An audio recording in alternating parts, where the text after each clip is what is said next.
Hi everyone, my name is Nicole Wolf and I'm a paranormal romance author. Welcome back to my channel. So today I'm diving headfirst into the outlining of my third novel, and I wanted to take you guys along with me. So let's get started. Okay guys, so this is pretty much what I need when I first start my outlining, which is obviously I use a candle just for atmosphere purposes, and then obviously coffee because every writer needs caffeine.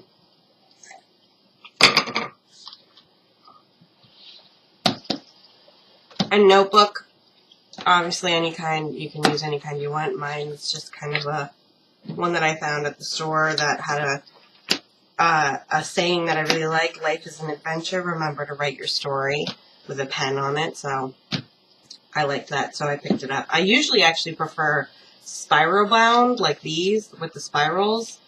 But I was willing to overlook that for the front, for the saying on the front. So, and it has a cute little like buckle thing too. And then I have my planner. Maybe that'll work better. Okay, so basically, you'll see it has 3 different blocks. You'll see I can show you a blank page so you can kind of see the blocks that I'm talking about.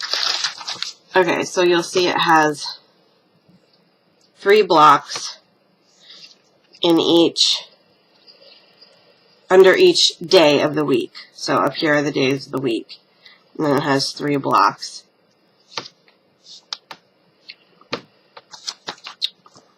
Okay, so here's what a page looks like for the week. And then you'll see on the side, it has a little section for goals and a section for notes.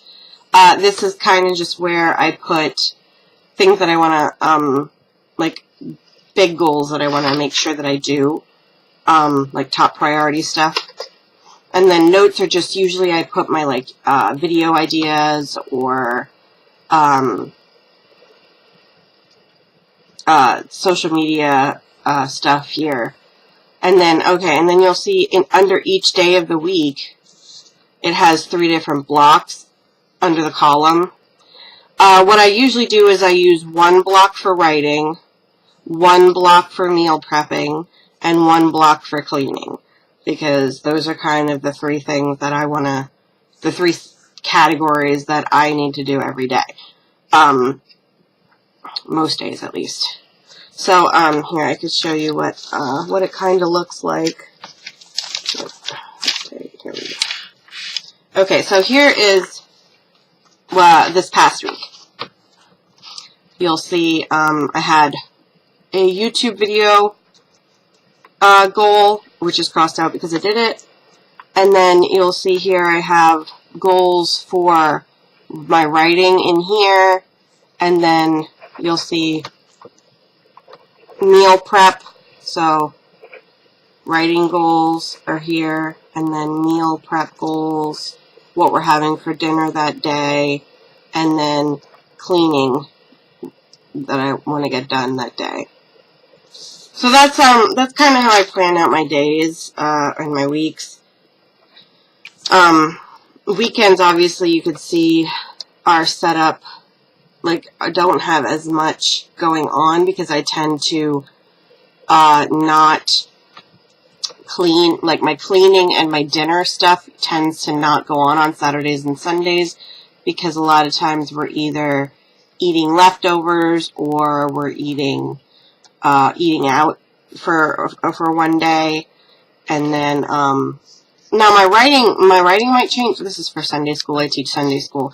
So I use my writing block on a Sunday for Sunday school idea, like what the plan is for that day. But up here, like obviously this you can see on Fridays I still have writing goals here. On Saturday, I would still put my writing goals here normally if I have them. This weekend I happen to be doing something with my mom, so I won't be getting writing done that day, which is why there's no writing goals in there. Now, when it comes to a whole month, which I do I do plan full months at a time. I haven't. Here, I'll show you. This is from October. This is from October. You could, yeah, October 2018. This was the month of my first book's release. So you could see I kind of have like my big stuff, you know, deadlines written out for myself, final edits, what pages I want to work on that day,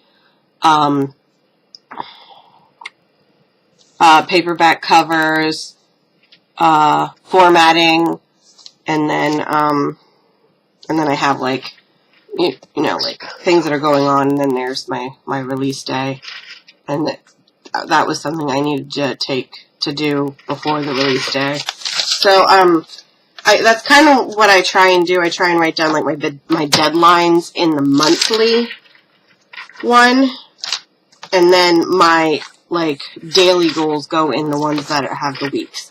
So that's how I do my my writing and life planner, I guess. And then this notebook is kind of where I just put all of my notes, random notes, scenes, ideas for scenes. Sometimes I have like a little journal entry with like a to-do list in it. This is kind of like my journal notes area.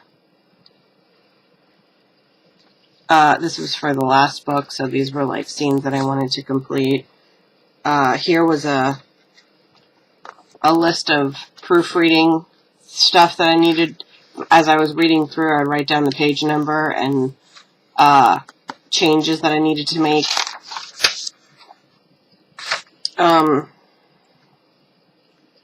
Okay, here's another note for when I was writing Kiss of Fire.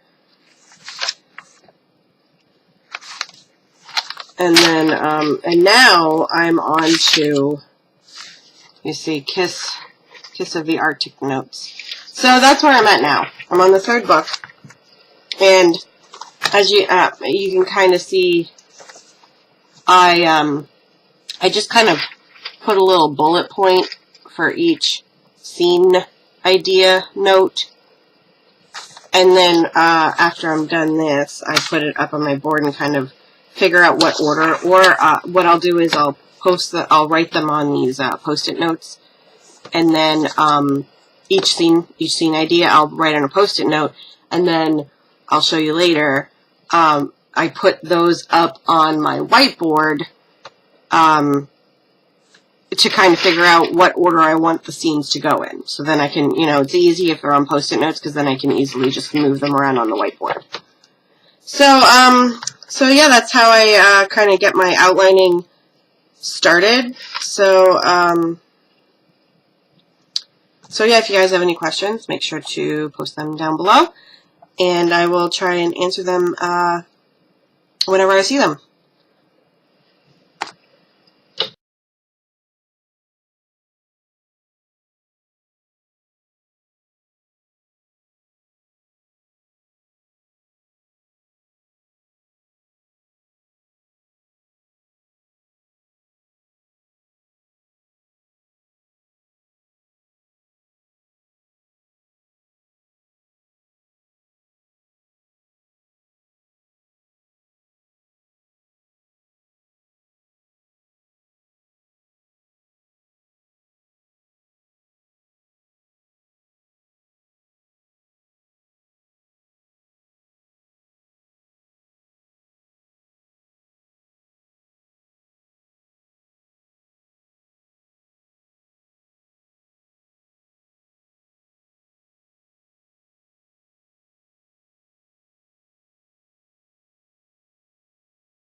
on day 2 of my outlining process, and today was the day that I took all of my notes that I put on my Post-it notes, and I put them up on my board. Now, I'm going to explain a little bit how they're organized. I arrange mine in a 3-act structure. Act 1, I usually try and limit to about 25% of the total word count. Act 2, I account for about half of the total word count. And Act 3 is the final 25% of the book. So most of the Post-it notes end up in Act 2 because that is where the majority of the stuff happens in the book. Okay, so in Act 1, there are 2 main plot points that you kind of need to hit, and that is the inciting incident, which is the incident that kind of grabs everyone's attention and really kind of thrusts the characters into action. And then the first plot point, which you'll see I have first plot point at the very bottom of my Act 1 block. And that is because the first plot point is supposed to be the plot point that shifts your act from Act 1 to Act 2. And then I didn't get to Act 2 yet, so I have to divide my Act 2. Okay, so in Act 2, there are 3 main plot points that need to happen, which is your initial rising action, which is when kind of things start to get moving in your plot, and things are starting to happen. Important things are starting to happen.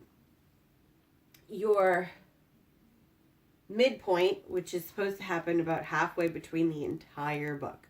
The midpoint is kind of what signals your characters going from what they thought they were when the book started to realizing that they're going to have to change in order to accomplish whatever's coming in Act 3. So that is the midpoint. And then usually the second plot point. So let me go back here. So I have to move my stuff around. I have so many Post-it notes. So the rising action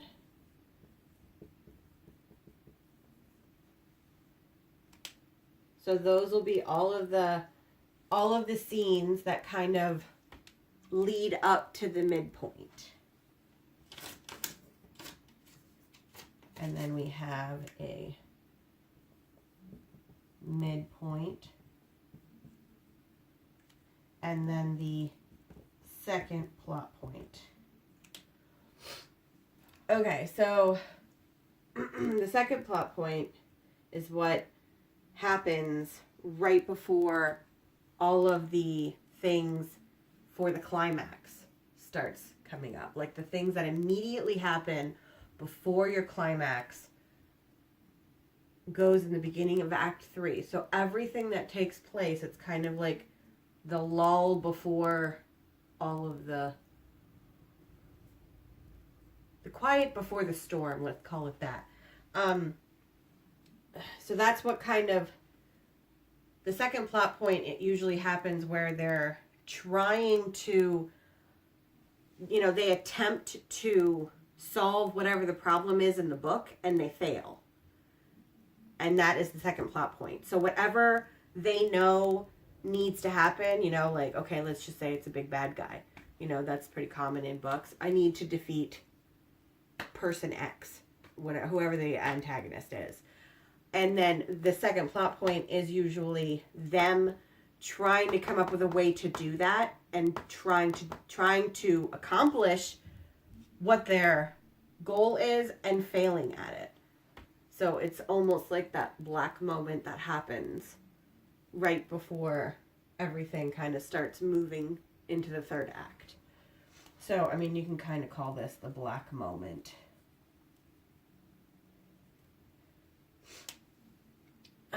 Okay, and midpoint.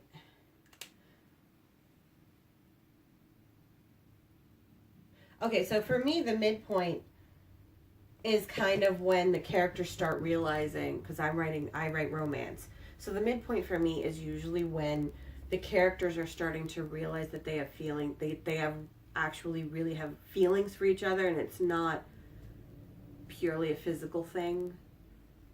That usually occurs at the midpoint because they're shifting from what they thought at the beginning, which was either like, I want nothing to do with this person, it's like a hate to love thing, or, you know, we're just, you know, I just want to be his friend, I just want to be friends with him, if it's like a friends to lovers thing,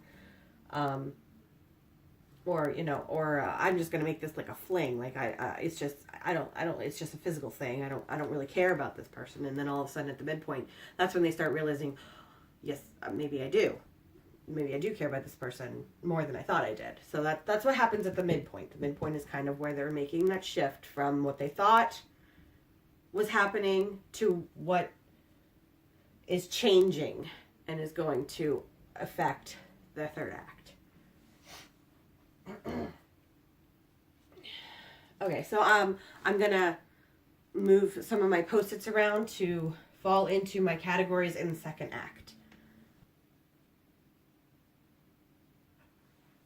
Okay guys, so I'm done moving my post-its around, and actually something I did realize, which is why I really like this method, as I moved things around and grouped my, kind of grouped my similar scenes together, so I knew like I had something that on a note, I had one scene on a post-it note, and then I had another scene that I knew kind of went right alongside each other, they were connected in the same kind of overall action that was going on.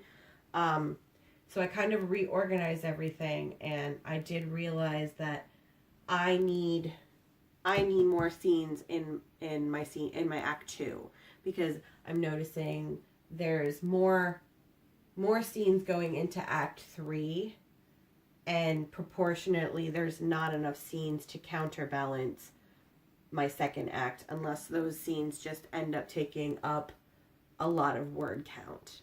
And that is a possibility, but a lot of times I like to go into a first draft having at least 30 scene ideas, and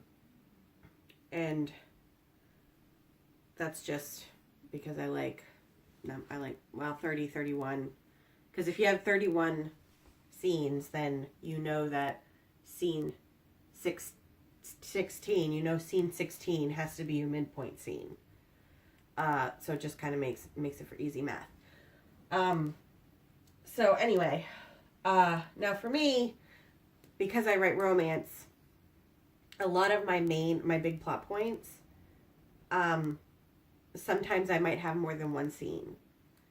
Even though traditionally a plot point is usually one scene, sometimes I might have more than one scene because it's the same scene, but the beginning of the scene might be in one perspective and the end of the scene might be in the other person's perspective, because I do write in both perspectives. So,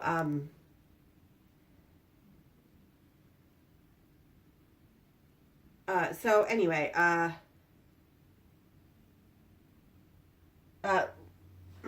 okay, so now that I've kind of gone through the main plot points in Act 2. God, I can't get these post-it notes figured out. Anyway, now that I kind of have my main plot points in Act 2 figured out, let's move on to Act 3. So Act 3 is mainly broken up into 3 main components, which is the pre-climax, the climax, and the resolution. So the pre-climax, I mean, the easiest thing for you to figure out from the beginning is to figure out what your climax is, because a lot of times most writers, when they're coming up with like their idea or their story, the climax kind of is one of the first things that really come to them. It's all those connecting scenes, little connective scenes that lead into that climax that comes later. So usually that big moment might be one of the first things that this is how I want this is what I want the big moment to be. So if that's the case, then I would suggest filling in your climax first, because then that'll help you figure out what needs to come before and what needs to come after. If you're one of those people that don't really know the climax right away, you kind of have to work your outline in chronological order to see how that comes to be. Then once you get to your second plot point, which is your black moment where they tried to accomplish their goal and failed, and you're moving into figuring out your third act, I would suggest you trying to figure, the first thing you should try and figure out is what your climax would be, which should be, how does your main character accomplish their goal? Because once you have that figured out, you'll kind of be able to easily backtrack and see what scenes need to happen in order for them to be able to accomplish that goal. Okay, so we're going to do pre-climax.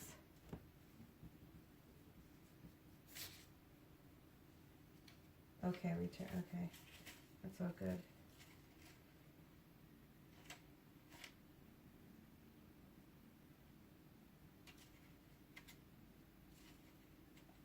Okay. See, for me, my climax,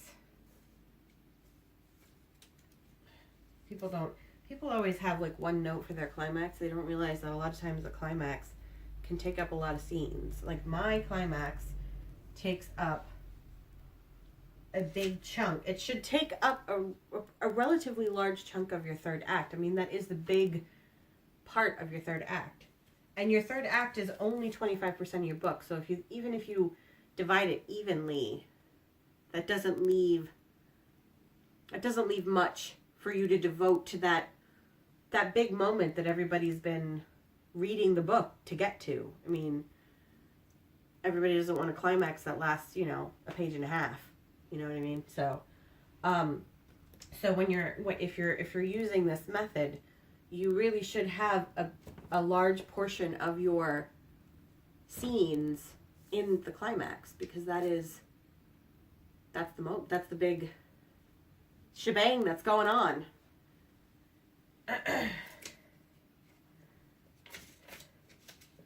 And your resolution, which is what occurs after your climax. It's everything that happens after your climax. It really should not take up much space in your overall story. It really shouldn't. So, I mean, a scene or two at the resolution should be plenty. Yeah, that's mine. See, I have one. Right now I have one planned. Now I might end up throwing another one in there because I might want one from the other perspective, the other point of view, I mean. But yeah. There you go. That actually looks pretty good to me. But I could see, like I said, looking at it as an overall, I definitely need more scenes in my second act. That's something that might end up getting added to as I work through the outlining process on the next day. Okay, guys, so that wraps up my day 2, and I will see you on day 3.